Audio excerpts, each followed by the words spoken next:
No ütleme niimoodi, et hariduselt olen ma nii lääne meditsiiniharidusega kui idameditsiiniharidusega. Segu? Jah, segu. Et kunagi olen töötanud siis mõned head aastad ämmaemandana ja teise poole pealt olen ma siis tegelenud nõelraviga ja alustasin selliseid õpinguid juba tegelikult 93. aastal, 91. aastal. Ma siis just sündisin. No näed, nii tore. Et aga ütleme, et niimoodi nagu tööna seda nõelravi poolt tead, mul ei olnudki kindlat mingisugust kohta, millal ma seda alustasin, aga ma olen seda ikkagi väga-väga kaua aega teinud. Ja üks põhjus ka, miks ma seda hästi kaua aega tegin, et ma olin 30 aastat koos sellise kaaslasega, kes oli oma professioonilt nõelraviarst.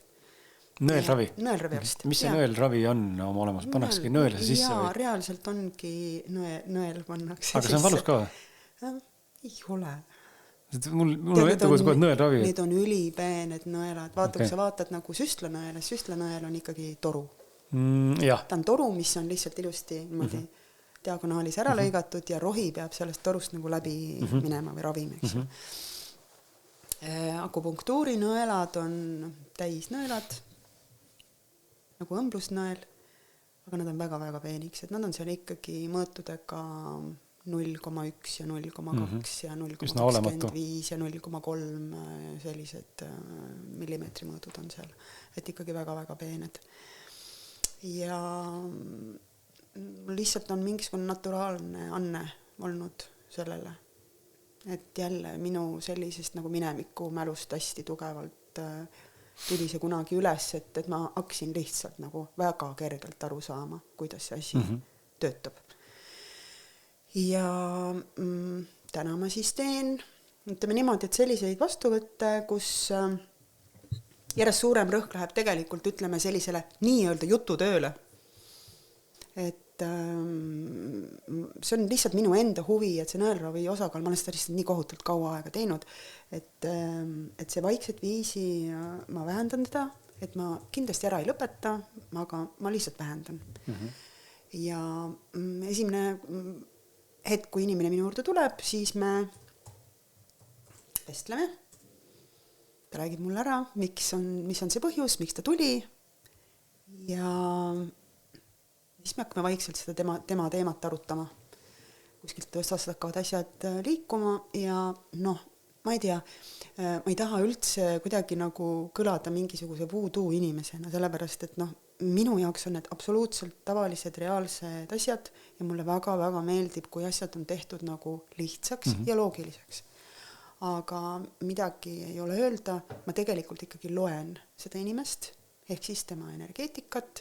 Ma kasutan ka, ütleme, selliseid Hiina meditsiinist pärit diagnostikameetodeid, seal ka vaatan pulssi, ehk siis katsun pulssi mõlemal käel korraga, vahest ka palun keelt näidata, kui on mingisugused keerulisemad sellised konkreetselt tervisega seotud probleemid. Ja siis ma kombineerin teinekord erinevaid metoodikaid, et siis panen nõelravi kokku näiteks koos kas kaelamassaažiga või mingi üldmassaažiga, et üldiselt üritan olla järjest vähem füüsiline, et väga palju ma neid massaaže teha ei taha, sest et see lihtsalt ma tunnen, et nende asjade aeg hakkab ka vaikset viisi nagu vähenema. Et jah.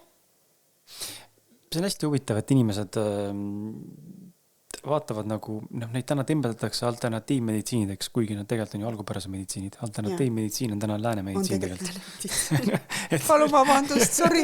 Tead, ma olen täiesti ühe jalaga tegelikult, ma olen täiesti siiralt ikkagi ühe jalaga läänemeedik ka.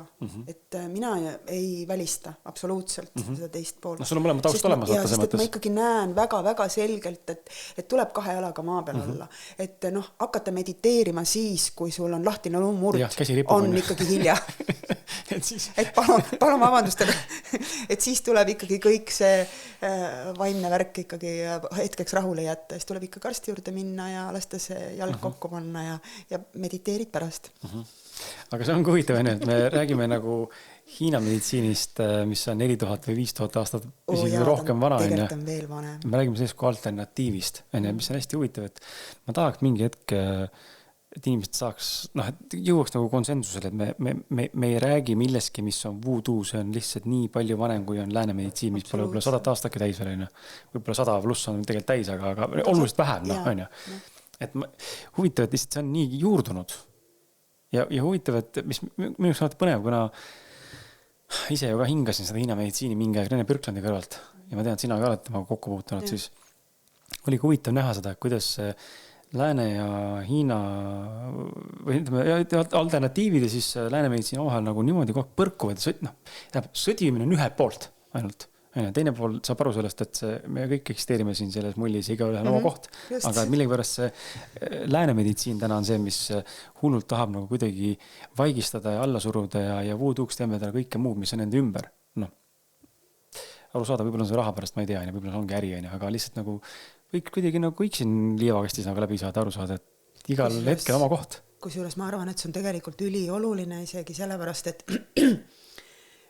vaata, ma jõuan jälle sinna, et kui see, nii nagu me enne rääkisime sellest kurundusest, et kurundusest tuleb jõuda nagu selleni, et tekib nii-öelda nii palju ühtsust inimeste vahel, et me ühendame oma erinevad anded, paneme need kokku ja saame mingisuguse üliägedu lisaväärtusega tulemi.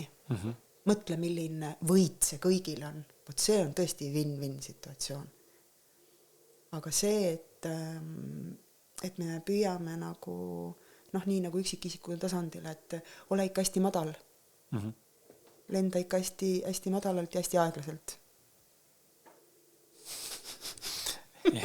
Jah, aga millega inimesed sinu poole tulevad? Nagu mis on võib-olla sellised oskad just nagu ja viskame korra, enne kui vasta, viskame õhku ka, kust üldse saab infot?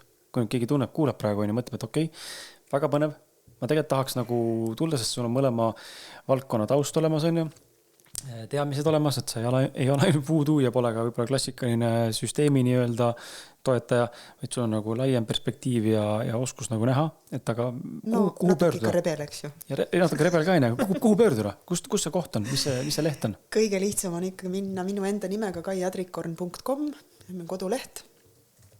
Ja ütleme niimoodi, et seal need erasessiooni ajad ma olen tegelikult selles mõttes pannud praegu kalendris pausile, et täna, kui keegi tahab tulla esimest korda minu juurde, siis kõige toredam on see, kui saadaks mulle kirja. Sealt kodulehe kaudu, see on info@kaiadrikorn.com ja suhteliselt ruttu leian vaba aja.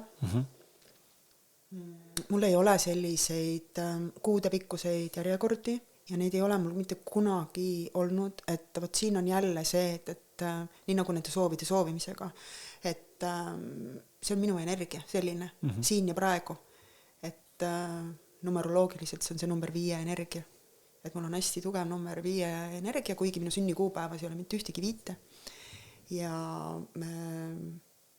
mul on hästi sageli selline olukord olnud, et näiteks nädal aega varem mul ei ole järgmiseks nädalaks nagu peaaegu et mitte midagi ja nii kui läheb see paanika Jaanika lahti, siis sinna nagu ei pruugigi tekkigi kedagi ja need vähesedki ütlevad viimasel hetkel ära, kes ei haigeks ja kes ei saa tulla ja nii edasi. Aga nii kui mul on endal see, okei, on nii, valime selle, kui ei ole nii, siis me valime mingi muu tegevuse, me teeme, mul on just vaba aeg midagi muud teha. Ja ma olen hästi paindlik selles suhtes, eks sa saad aru, sõna otseses mõttes mõne päevaga on niimoodi kõik vastuvõtud täis, et täna ma siiski ütlen, et ütleme, et üks kord nädalas ma teen kesklinnas vastuvõtte, et kui on kindel tahtmine kesklinna pääseda, siis seal on küll vaja 6 aega tungelda. Ja seal on 6 aega kindlasti vaja ette planeerida. Ja kuna ma ise elan Väänä-Jõesuus ja mulle ikkagi väga meeldib olla selles ilusa loodusega keskkonnas, siis teise osa oma tööst ma teen lihtsalt Tabasalus. Aga mis on need võib-olla levinuvad kohad, kui inimene kuulab ta anda nagu aimu jälle seda soos, et millega ma võin pöörduda siis inimese poole või sinu poole, kui tunneb, et tal on nüüd mingi, või ta ei teagi, et ta mingi konkreetselt on, aga tahab lihtsalt tulla nagu kontrollima või ma ei tea, natuke seda juhendit kanda, et mille alusel? Ma pigemini, esimene asi ma ütlen, millega palun ärge tulge, on see, et tead, ma ei ole mitte kunagi nõelravi kogenud, ma tahtsin lihtsalt teada, mis asi see on. Vot need on need kohad, mis mul nagu, ma tunnen, mul kukuvad nagu käed küljest ära. Et mul on selliseid inimesi olnud ja usu või ära usu, ma olen küsinud selle algse intervjuu käigus, sest et minu asi on ju nii-öelda teha diagnostikat ikkagi ja vaadata ja kuulata teda, et kus need tema nii-öelda kitsaskohad võivad olla. Et okei, tuli selle jutuga, et tal ei ole ühtegi probleemi. No ilmselgelt mitte ühtegi inimest ei ole, kellel mitte ühtegi probleemi ei ole. Või et nad on täiesti vabad nii-öelda. Küsisin 3 korda. Äkki sa selle jutuajamise peale nagu ise tunnetad, et mis võiks olla see, mida me võiks sinu selle asjast toetada. Ja inimene jäi ikka täiesti kindlaks, et ei, mul ei ole mitte midagi. Samas see vestlus oli üliäge, see oli üliarendav, sellel noormehel tekkis väga palju taipamisi. Minu meelest oli ta üliäge inimene. Ja ma olin nii tänulik, et ta minu juurde jõudis sellepärast, et tead selliseid hästi avara nagu mõttelaadiga ja sellised, minu silmis nagu selliseid nagu natukene kaugemale jõudnud inimesi, kes üldse mingisugust vaimset poolt nagu ei toonita, vaid sa lihtsalt saadki aru, et ta on nagu meeste rahva kohta nagu kõvasti üle keskmise sellise elusa olemisega. Ja siis ta läks ära ja siis tal oli pärast nagu pettumus, et aga nõelu ei pandudki ju.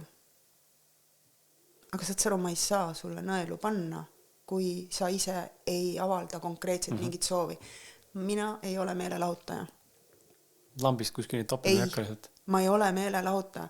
Et midagi on sul enda sisemuses ikka, mida tunnetades sa võid öelda, et kuule, aga seda asja me võiksime küll toetada. Sest see ei pea ju olema mingi viga. Et ja siit lähtuvalt kõige rohkem tullakse tegelikult selliste sümptomitega, mis on täna seotud ikkagi nende kõige suuremate ja levinumate probleemidega. Ülemõtlemine, tohutud pinged, eriti ülakehas, kaelad, õlad, seedimine. Peavalud, seedimisprobleemid, naiste süsteemi probleemid, mis on hästi tore jälle kogeda, et jälle mingi vahelduva eduga on taas jõudnud sellised kuskil 40-ndates mehed mu juurde.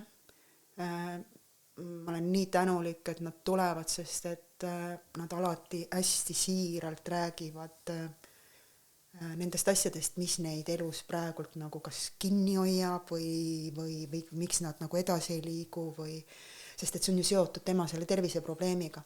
Sest mina väga palju vaatan seda, milline on selle inimese selline laias laastus 24/7 emotsionaalne foon.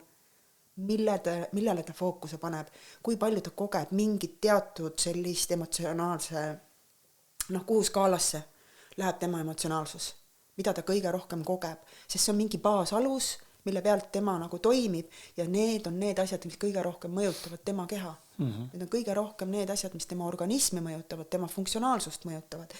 Ja ma kindlasti pööran nendele asjadele tähelepanu, üritan leida ikkagi sellised sõnad, mis ei haavaks, aga mis oleksid ausad. Et jälle ümber nurga ma ei vingerda, vaid olen üsna konkreetne, aga kuri ka ei ole. Et ma oskan väga nunnu olla, kui on vaja. No just. Just. Okei. Mulle jäi enne juba see silma ja sa minust mainisid ka märksõna hingemälu ja sa ütlesid mingi sõna veel sinna juurde. Mingi teine termin oli veel, alles hiljuti ja mul läks see meelest ära. Aga sellest tulenevalt jäi mul silma küsimus, mis on mul pandud siia kirja nagu selle keha, närvisüsteemi ja hingemälu nagu peatükki ja just see, et kas keha mäletab rohkem kui meie mõistus ja mõne mõttes nagu aru saada sellest, et kuidas see on see, et see kehatöö on nagu nii palju olulisem või ja miks ei saa asju lahendada ainult mõistusega? Miks ei saa? Vaata, sellepärast ma ühe osana, et ma nüüd võtsin julguse kokku ja alustasin ääriveeri vaikselt inimese energeetika,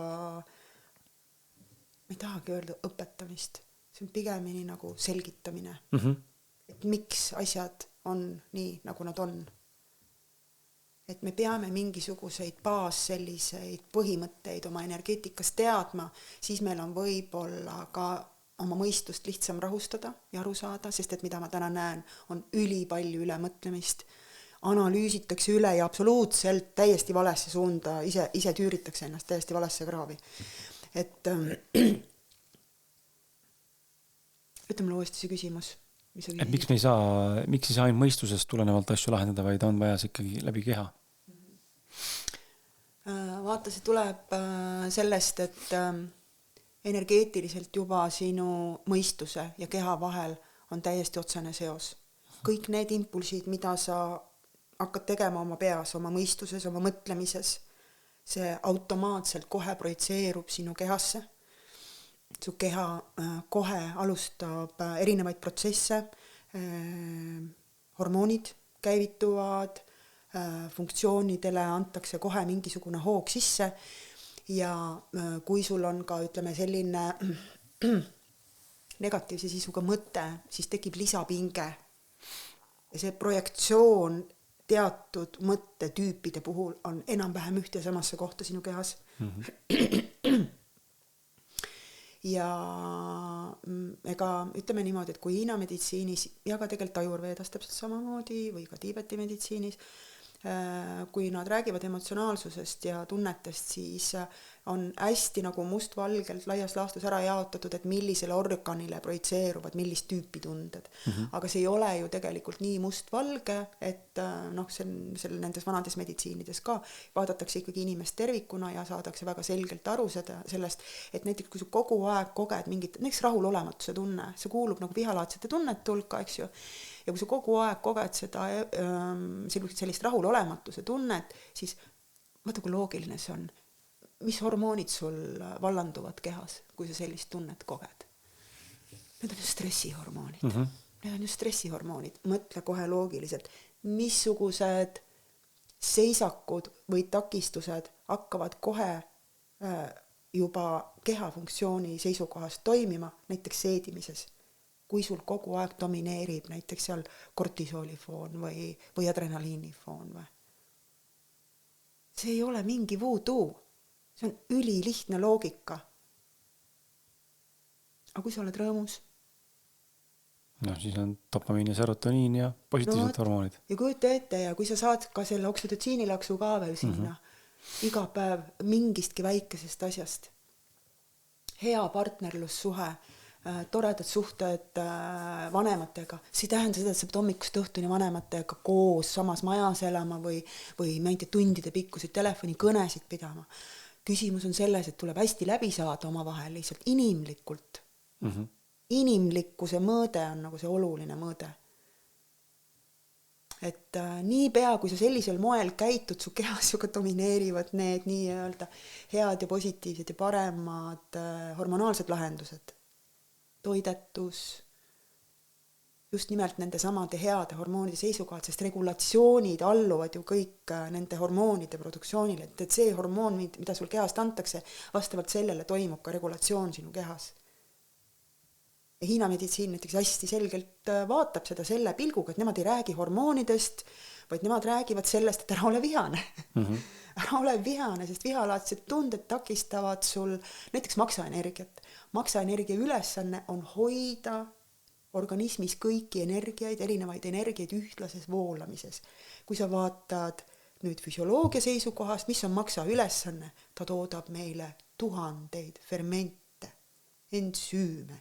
Meil toimuvad ülisuured puhastusprotsessid, filtreerimisprotsessid neerudes. Ta peab nende jääkidega hakkama saama, need jäägid tuleb välja saata organismist. Maks ju teeb 2 asja sisuliselt. Ta kõigepealt toodab, eks ju, neid ensüüme ja tegeleb nii-öelda selle kaudu lammutamisteemadega ja toidu seedimisteemadega, eks ju. Ja teise koha pealt ta tegeleb selle puhastusprotsessiga. Nii. Pane korraks silmad kinni ja kujuta ette, et kui ta nüüd moodustab selle ühe fermendi, nüüd see ferment jõuab sul kuskil näiteks, soolestikku, hakkab seal lammutama rasvu näiteks. Kujutad ette, milline keemiline labor seal lahti läheb. Üks asi viib teiseni, teine asi viib kolmandani ja nii edasi. Need on tohutu keerulised protsessid lõpuks välja. Aga kui sul algataja on juba vale, siis pooled nendest protsessidest ju kas jäävad olemata või nad jäävad poole tee peal seisma, mida iganes. kus siin on konflikt, mina küsin, kus siin on konflikt kahe meditsiini vahel, ei ole konflikti. Ei ole konflikti, küsimus on lihtsalt selles, et näiteks tavainimene, et ta ei peagi üldse teadma, kui palju ja millised ained omavahel, millises, ma ei tea, soolestiku etapis ühinevad või lahknevad.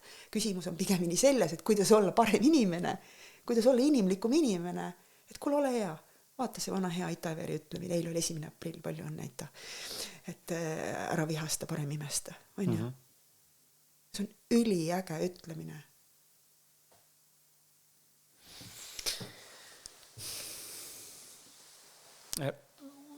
Jälle torkides seda poolt ka, et mida sa teed ja miks inimesed sinul pöörduvad, natuke tõika neid välja, millega nagu mitte pöörduda, millega pöördutakse. Aga üks selline ütleme nagu suund, mis inimestel nagu on ja tihti mida öeldakse ka ja see natuke läheb kategooria nagu sellesse enesearengusse või sellisesse eksistentsiaalsusesse ja endasse vaatamisse ja edasi, et aga on see, ma tunnen, ma olen kinni elus. Mingi nina on kinni. Nina on kuidagi veider, aga jah. Nagu nohu oleks, mul vist peame nuusata. Aga et kas, kui inimene tuleb selle teemaga sinu juurde? Ma olen kinni elus. Selliseid asju on nii palju. See võib tähendada, ma ei tea, mida iganes, ma olen kinni rahaliselt, kus mul ei ole piisavalt sissetulekut või ma olen kinni halvas suhtes või ma olen kinni või mis iganes. Kuidas sina saad, et kas see on asi, millega nagu sinu poole pöördutakse ja miks inimesed tunnevad, et nad elus kinni? Mis sinu see kogemus on, kui sa niimoodi inimestega suhtled ja töötad? Esiteks ühest vastust seal kindlasti ei ole. Sellepärast ongi vaja hakata niimoodi natuke pallitama ja seda intervjuud nii-öelda omavahel looma, et sealt hakkavad minu jaoks nagu tulema välja mingisugused sellised, kuidas ma ütlen, inimestel on alati mingid soovid, neil on alati mingisugused tahtmised, nad tahavad kuhugi jõuda, neil on mingi eesmärk näiteks, aga see eesmärk kuidagi ei täitu, nad ei suuda nagu seda nagu saavutada. Siis minu jaoks on hästi oluline mõista ja aru saada, kui palju tal on mingisuguseid vaheetappe või asju, mis on vaja enne eest ära korjata või ära lõpetada selleks, et see, millele nemad kogu aeg oma fookuse panevad, saaks üldse esile tõusta. Sest et tihtipeale niimoodi, et see, mille peale ta oma fookuse paneb, see on kuskil seal kaugel, hästi suurena terendab selline kuldne tähekene seal tipus, eks ju, ja siis ta tahab kangesti seda asja saavutada, aga ta ise ei märka, et tal on seal ees mingisugused teemad, mis otseselt mõjutavad üldse sinna selle kutsuva tähekeseni jõudmist. Ja võt nende teemade lahti selline rullimine, nendes teemades mingisuguse selguse saamine, et mida ta peaks enne sealt eest ära lahendama, et need järgmised asjad saaksid üldse nagu tekkida. Selliseid konsultatsioone ma teen ka veebi teel. Et selleks me ei pea nagu päriselt ruumis kokku saama. Või nõelu panema. Jaa, sellepärast, et minu juurde pöörduvad ka inimesed, kes, ma ei tea, võtavad ühendust Tartust või Võrumaalt või kuskilt kaugemalt ja ta ei pea selle jaoks nagu Tallinnasse sõitma. Aga ütleme niimoodi, et kui on ikkagi natukenegi ka selline aspekt, kus võiks nagu nii-öelda juba tervise teemadega tegeleda ja midagi nagu aidata ja toetada, no siis tuleb ikkagi füüsiliselt ju kohale tulla. Sest kõik võimalikud, ma ei tea, kaelakangused ja üldine selline nii suur rampväsimus, et inimene ütleb, et tead, et mul on selline tunne, et ma ei jaksa kätt jalga ka enam tõsta. Et ma ei oska isegi nagu öelda, mis on see kõige hullem, sest niisugune tunne, et kõik kohad kas valutavad, on haiged ja ma päriselt ei ole haige. Analüüsidest ka midagi ei leia ja selline nagu eluväsimus on. Sest, Kris, kas sa märkad, et selliseid elusaid inimesi on nagu vähevõitu? Jaa. Ma isegi kukun teinekord ennast märkamast kohast, kus ma puhun naljaga nagu ütlen endale või naisele, et ma olen nagu täiega väsinud lihtsalt. Saan 35 alles, aga mul on selline tunne, ma olen 50 aastane vanamees juba. Ja 50 pole ka vanamees veel, aga nagu tunnen vahepeal, et issa, mul ei ole üldse nagu jõudu teha nagu mingit füüsilist pingutust praegu. Siis ma mõelnud huvitav, et kui see sisse sõidab, miks see niimoodi on, nagu tõesti tunnen ennast. Ma tõesti tunnen ennast viimase ajal vahel viimase aasta jooksul juba olen tundnud mõned hetkel seda, et kurat, kas ma olen vana juba või? Ja see nagu ajab nagu naerma ja paneb muigama ja mõtleb, ma olen nagu kukak rätsima, et mis nagu tegelikult toimub, miks ma tunnen seda? noh, aga miks tunnevad inimesed seda siis, et elu, et energiat ei ole?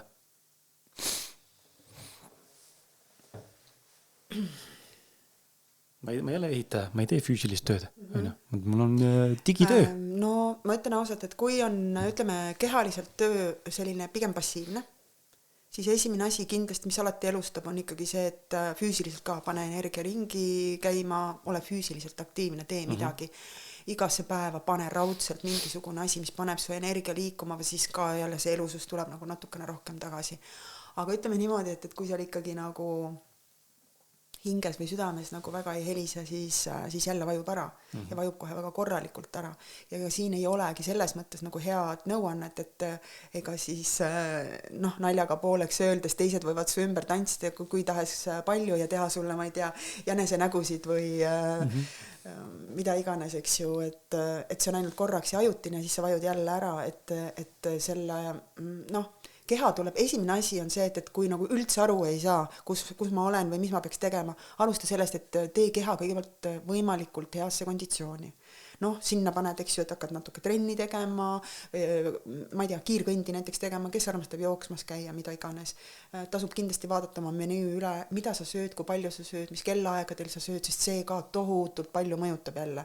Et osadel inimestel näiteks, nad päeva läbi ei söö, nad õhtul söövad, eks ju, aga nad lähevad õhtul selle hästi suure mautäiega nii-öelda magama, siis terve öö läbi maks peab seedimisega tegelema, aga need jääkained muudkui kuhjuvad seal sees, sest et ei saa nagu korraga väga efektiivselt, ütleme niimoodi, kvaliteetselt ja efektiivselt ei saa nagu kahe protsessiga tegeleda. See on puht füüsiliselt juba sellise asja nii-öelda nagu korjumine kehas, mis hakkab ühel hetkel avaldama ka mõju sinu emotsionaalsusele.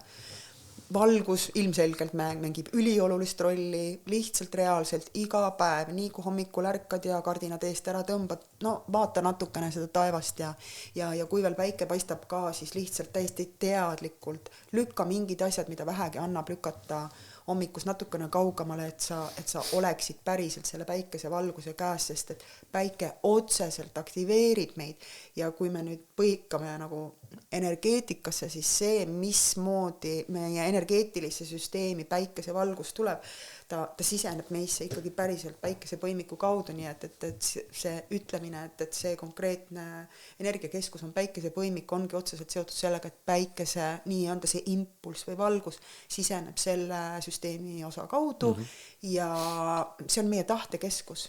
See on meie tegutsemine, nii teeme ära, hakkame peale, see on maksaenergia. Maks on üliägeda energiaga, see on tõeline sellise vinge sõbra energia.